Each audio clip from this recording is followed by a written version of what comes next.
that's that's interesting what you say. Election targeted strategies or promises. So what do you say?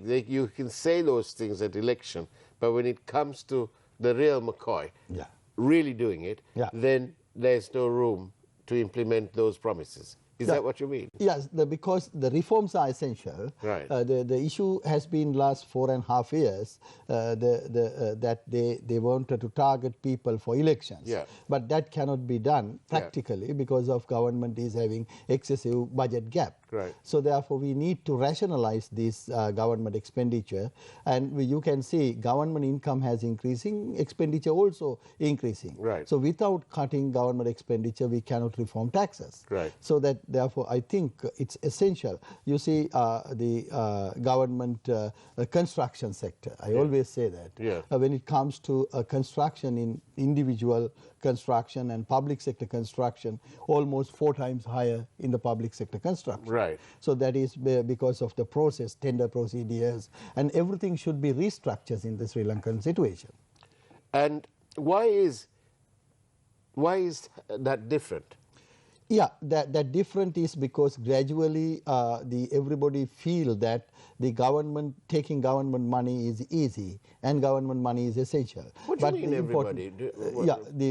Those who involved there. Yeah. So what we want to do that as private people, how do they manage their finance? Similarly, public sector people also should manage their finance. So what do you say, that a house, if it's built by a government institution, will cost X, and if that same house is contracted out to a private sector, it'll cost 1/4.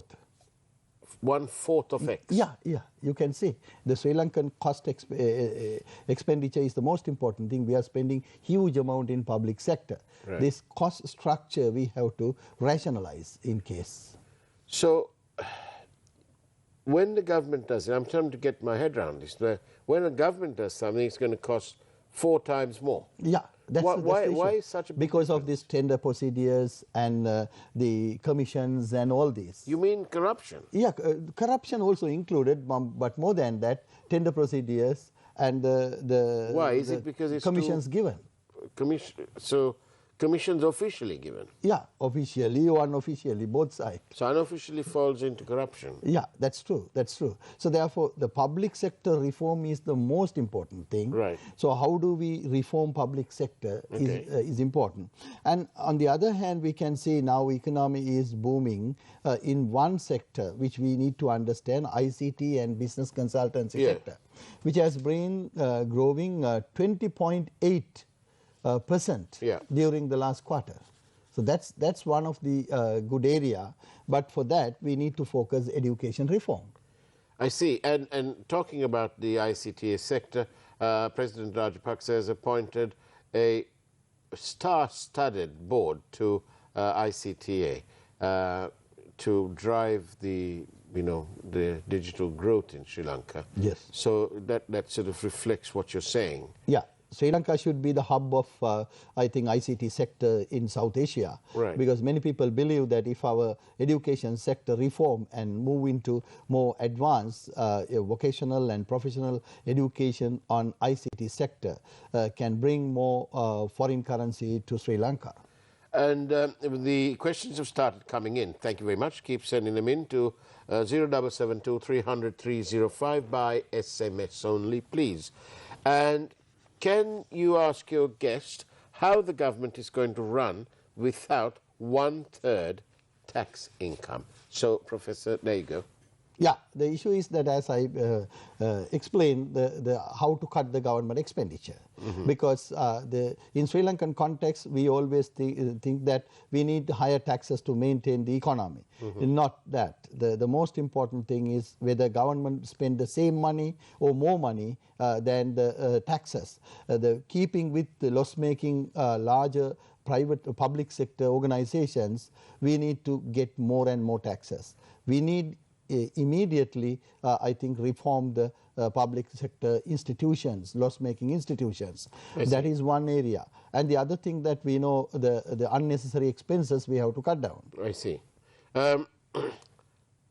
In this new political climate, do you think that is something that the President can achieve?